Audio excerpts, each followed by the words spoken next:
Welcome बच्चों।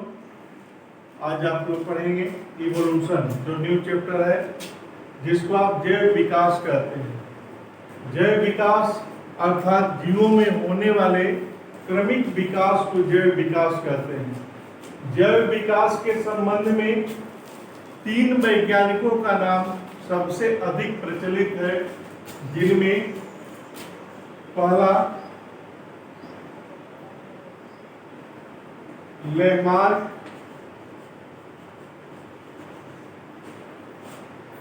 दूसरा Darwin, तीसरा ह्यूगो डी व्रीज। ये तीन वैज्ञानिकों के नाम मैं लिखा हूं जो जैव विकास के संबंध में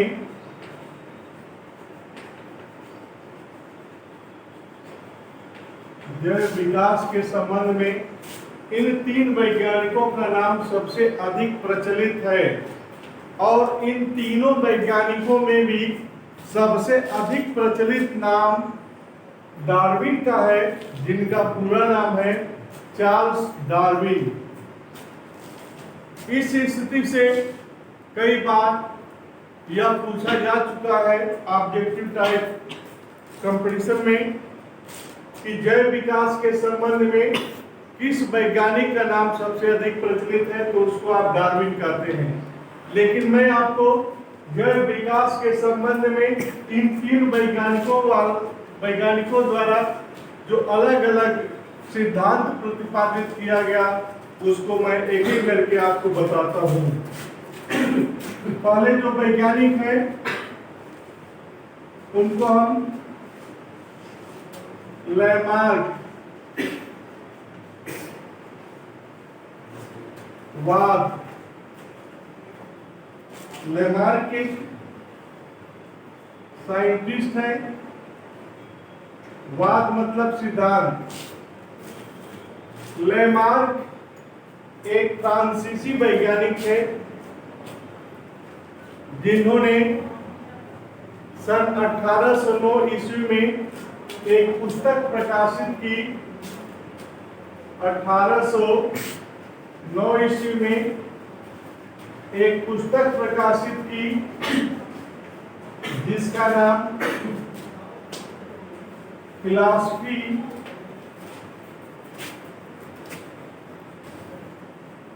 जूलॉजी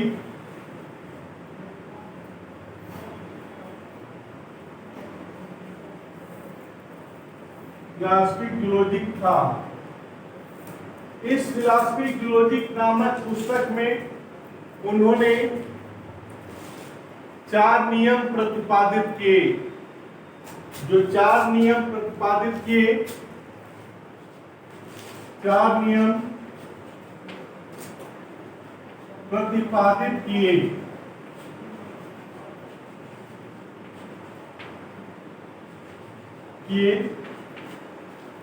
जिनमें पहला है tendency to increase in size. चारों का पहले मैं नाम लिखता हूं, उसके बाद एक एक करके मैं उसको डिस्क्राइब करूंगा। पहला है बड़े होने की प्रवृत्ति, बड़े होने की प्रवृत्ति,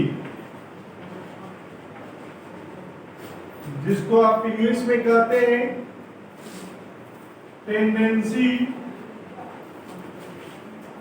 टू इंक्रीज इन साइज, जिसको आप कहते हैं बड़े होने की प्रवृत्ति। दूसरा है वातावरण का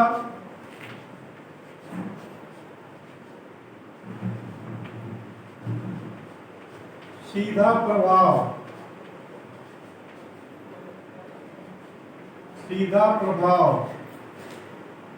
और वातावरण के सीधा प्रभाव में डायरेक्ट effect of in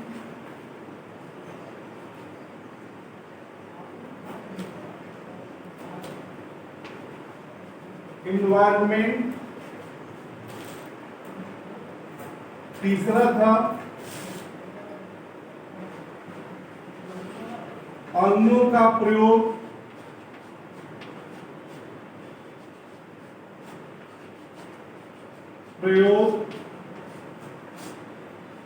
तथा अनुप्रयोग,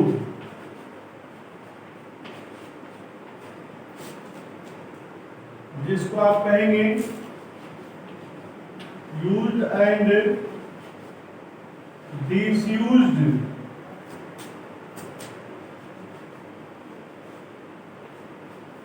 थियरी।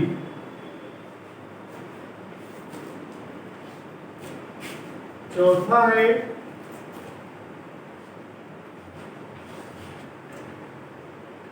उपार्जित लक्षणों की वंशागति।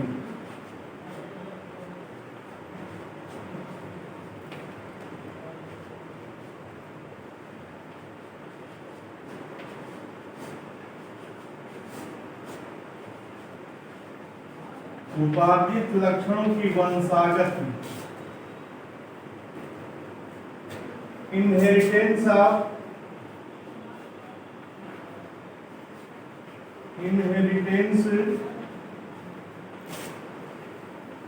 Of acquired character.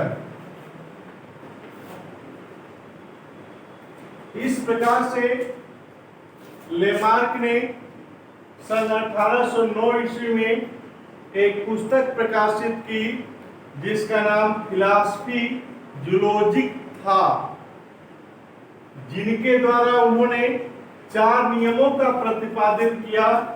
पहला था टेंडेंसी टू इंक्रीज इनसाइट, दूसरा था डायरेक्ट इफेक्ट ऑफ इन्वायरमेंट, तीसरा था यूज एंड डिसयूज थियरी, चौथा था इनहेरिटेंस ऑफ एक्वायर्ड कैरेक्टर। इस प्रकार से सभी जीवधारियों में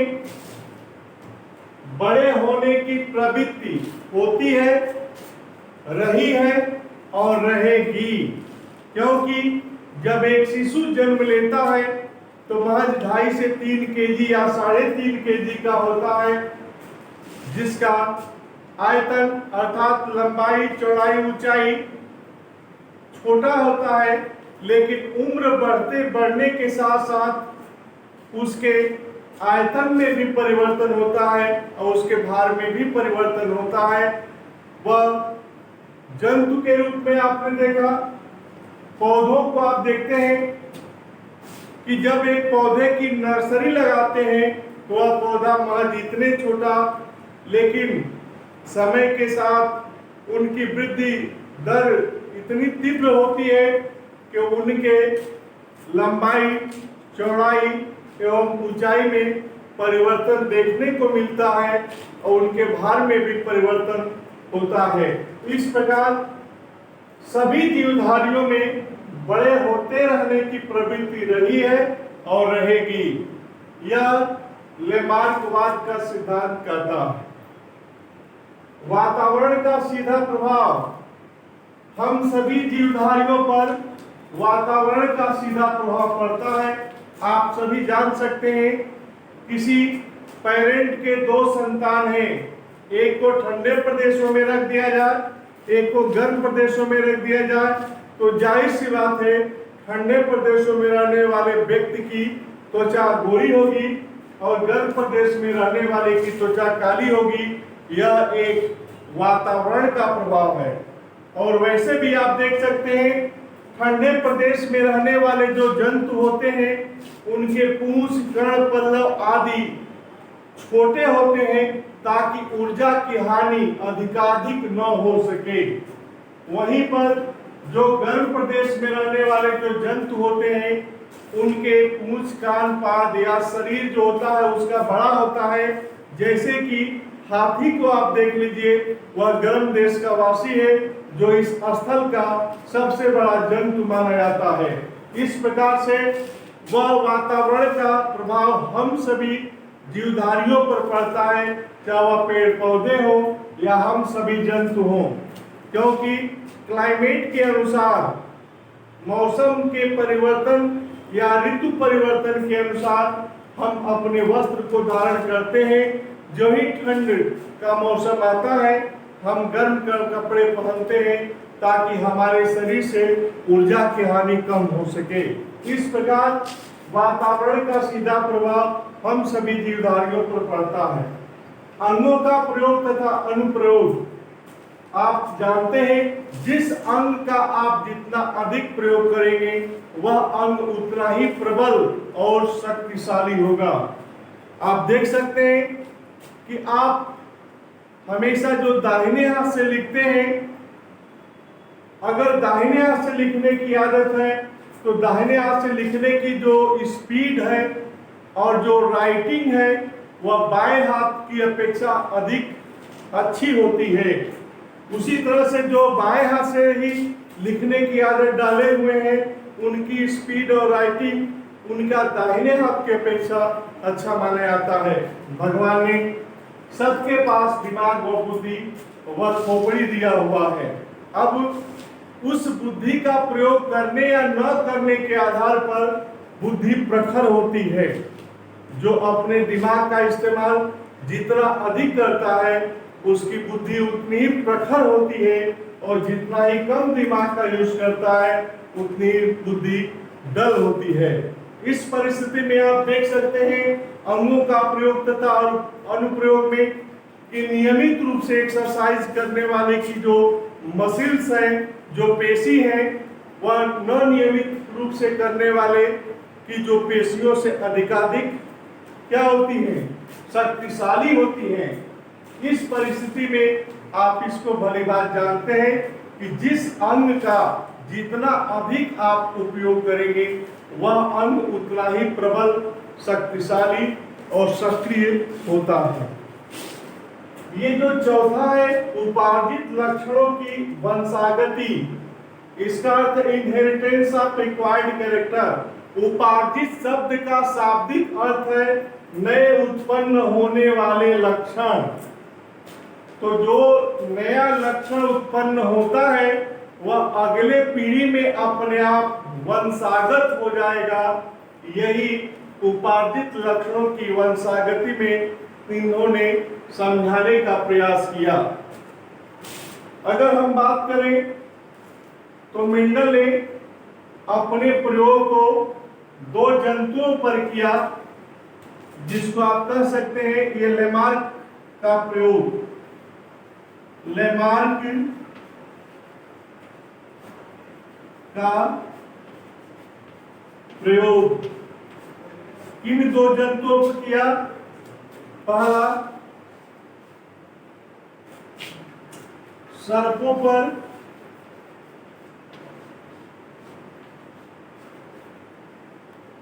दूसरा जिराफ पर। आप समझ सकते हैं कि लेमार्क ने यह बताया कि पुरातन काल में पाए जाने वाले सर्पों में टांगे हुआ करती थी, किंतु वह टांगे जंगल झाड़ियों व बिलों में प्रवेश करते समय अवरोध उत्पन्न करता था। इसलिए उन सर्पों ने पैरों का इस्तेमाल करना कम और रेंगने की आदत डालने की प्रथा अपनाई, और यही प्रक्रिया बार बार होते रहने के कारण आज वर्तमान में पाद विहीन सर्प दिखाई देता है, क्योंकि ये उनके पाद उपयोग में नहीं लाए जाने के कारण एक्सटिंक्ट हो गए, विलुप्त हो गए। जो आज हमें जो भी सर्प दिखाई देते हैं वे पाद विहीन ही दिखाई देते हैं, उनमें पैर नजर नहीं आते, क्योंकि जैव विकास के दौरान उनके पैर विलुप्त हो गए। क्यों विलुप्त हो गए? उनका उपयोग नहीं करने के कारण आज आप अपने अंगुलियों को देख सकते हैं। इन 5 अंगुलियों में जो सबसे छोटी अंगुली है वह सबसे छोटी, सबसे कमजोर अंगुली मानी जाती है, क्योंकि इसकी उपयोगिता अन्य अंगुलियों की अपेक्षा बहुत कम होती है। भविष्य में एक अमेरिकी साइंटिस्ट है जिनका नाम है शेपिरो। उन्होंने यह दावा कर रखा है कि भविष्य में जो मानव होगा उसमें 5 अंगुलियां नहीं बल्कि ये छोटी अंगुली जो होगी वह अनुपस्थित हो जाएगी, क्योंकि इनका उपयोग अधिकाधिक रूप से नहीं होता। और मानव शारीरिक श्रम करना छोड़ दिमाग का इस्तेमाल करना प्रारंभ किया है, इसलिए इसकी जो खोपड़ी होगी गुंबदनुमा हो जाएगी। शरीर अधिकाधिक लंबा 7 फुट से कम किसी का नहीं रहेगा और शरीर पर बाल नहीं होंगे। यह जैव विकास के दौरान ये सब लक्षण देखने को मिलेगा। दूसरा प्रयोग उन्होंने जिराफ के ऊपर किया था।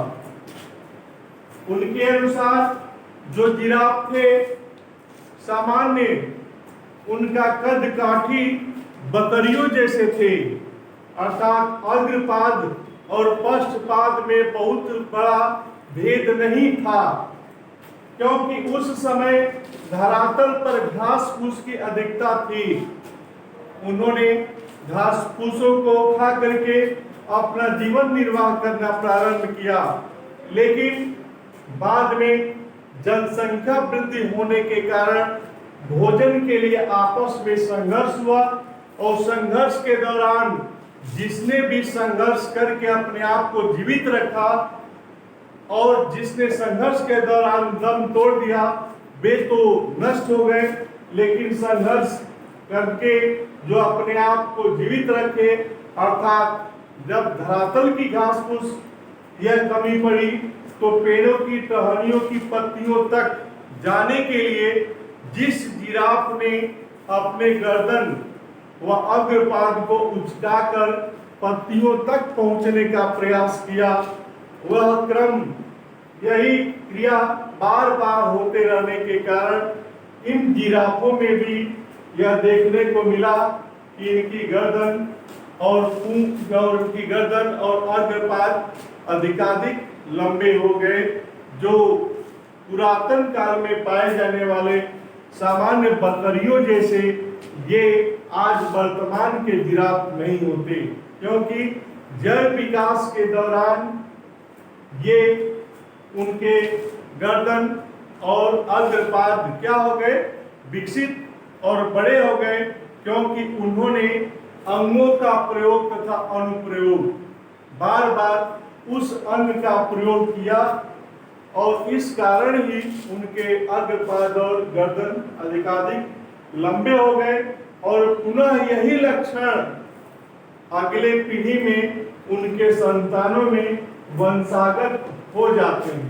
इस प्रकार से ये जो सर्पों पर और जिराफों पर अपना प्रयोग किया, उनमें यह बताया कि जब बड़े होते रहने की प्रवृत्ति सभी जीवधारियों में होती है, छोटे से बड़े होने की प्रवृत्ति होती है। जैसे अंडे से जो चूजे निकलते हैं उसको हैचिंग कहा जाता है, अंडोत्भेदन कहा जाता है। अंडे को तोड़ के बाहर निकलते हैं उसको आप एक लार्वा प्यूपा, जिसको हम कंप्लीट मेटामॉर्फोसिस शब्द का अर्थ होता है कायांतरण, और कायांतरण का शाब्दिक अर्थ है शरीर में होने वाले परिवर्तन को हम कायांतरण कहते हैं।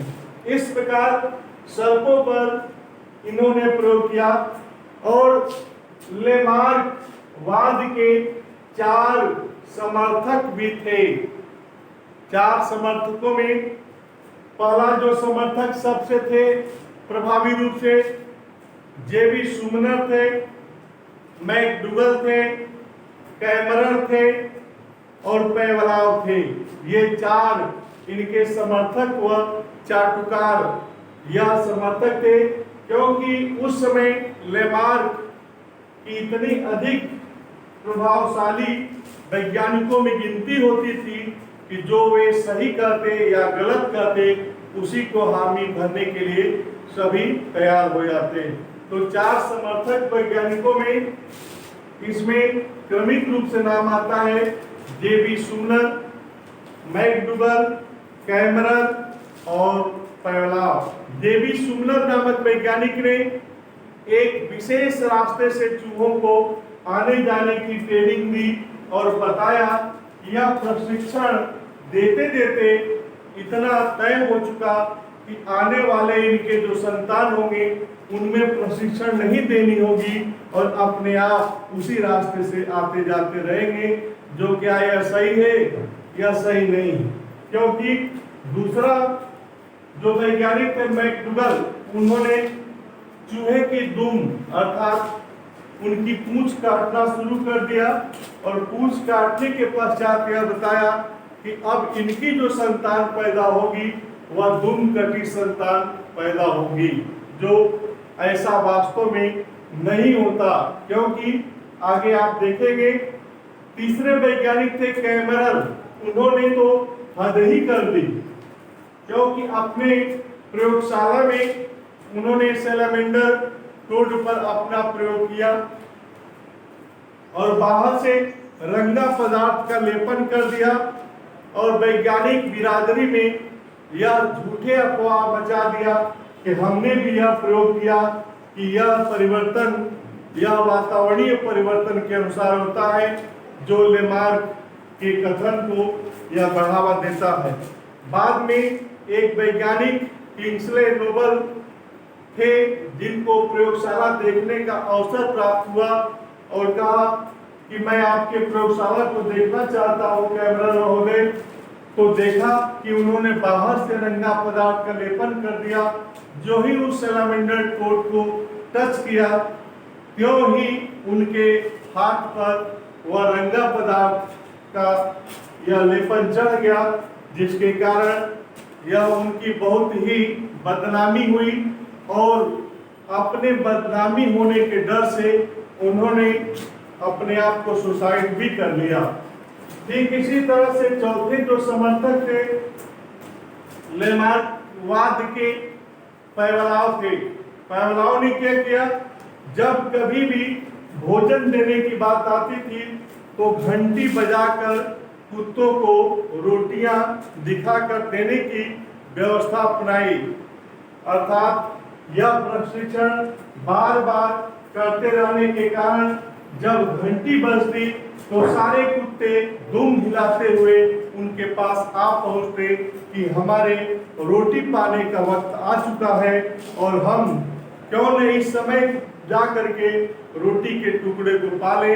और यह प्रशिक्षण पैवलाव के अनुसार यह कहा गया कि यह प्रशिक्षण काफी कम देनी पड़ी और इनके संतानों में यह इस प्रकार के लक्षण डेवलप हो गए कि बिना प्रशिक्षण दिए ही वह बिना प्रशिक्षण दिए ही घंटी बजाने पर स्वतः इनके जो पिल्ले थे वह भोजन के टुकड़े के लिए या रोटी के टुकड़े पाने के लिए मेरे पास चले आते थे, जो यह भी गलत था। इन चार चाटुकार समर्थन करने वाले वैज्ञानिक जेबी सुमनर, मैकडूगल, कैमरर, पैवलाव तथा लेमार्क वाद की जो सबसे कड़ी आलोचना करने वाले वैज्ञानिक थे उनका नाम था बीजमान। बीजमान ने सबसे तीव्र व कड़ी आलोचना की अपनी एक सिद्धांत को प्रतिपादित करते हुए, जिसका नाम था theory of continuity of germ plasm, जनन द्रव्य की निरंतरता नामक सिद्धांत को प्रतिपादित करते हुए सन 1886 ईस्वी में उन्होंने यह कहा कि लेमार्क और लेमार्क के चार चाटुकार समर्थक, यदि आपकी कथन सही होती है तो मैं आपके सामने ही चूहे की दुम को काटता हूँ। एक पीढ़ी नहीं बल्कि उन्होंने 21 से 22 पीढ़ियों तक लगातार चूहे की दुम काटी उनके सामने, फिर भी दुम कटी संतान पैदा नहीं हुए, जो लेमार्क व उनके समर्थकों के अनुसार धूमकटी संतान पैदा होने चाहिए थे। भारतीय पुरुष दाढ़ी बना करके भी दाढ़ी विहीन संतान पैदा नहीं कर सकता। भारतीय नारी जो नाक व कान छिदवाती हैं, क्या उनके बच्चे पैदा होते हैं तो नाक और कान सीधे पैदा होते हैं या नहीं? क्योंकि यह एक फिनोटाइप रेशियो है, एक सोमैटोप्लाज्म का लक्षण है। चीनी औरतें लोहे से तंग जूते पहनती हैं क्योंकि उनको छोटा पैर अधिकाधिक पसंद होता है। इस प्रकार से ये अपने एकार्थ तर्कों से लेमार्कवाद को पूरी तरह से खारिज कर दिया और कहा कि लेमार्क के 4 समर्थक क्या किसी डॉक्टर के लड़के डॉक्टर ही होंगे, किसी किसान का लड़का केवल किसान ही होगा और किसी पहलवान का लड़का पहलवान ही होता? आप लोगों की कथनानुसार तो यही होना चाहिए, लेकिन वास्तव में ऐसा होता नहीं है। हमारे मानव शरीर में 2 प्रकार के लक्षण होते हैं, जिसको सोमैटोप्लाज्म और जर्मप्लाज्म कहते हैं, जिसको कायिक जनन और जनन द्रव्य कहते हैं। शरीर में होने वाले परिवर्तनों का जो असर है वंशागत नहीं होता कि कोई बड़ा बड़ा मूंछ रख करके अपनी जीवन शैली को अपनाता है तो उनके संतान होंगे तो बड़ी बड़ी मूंछ वाले होंगे, या दाढ़ी और मूंछ बना करके उनके संतान होंगे तो दाढ़ी और मूंछ विहीन वाले होंगे।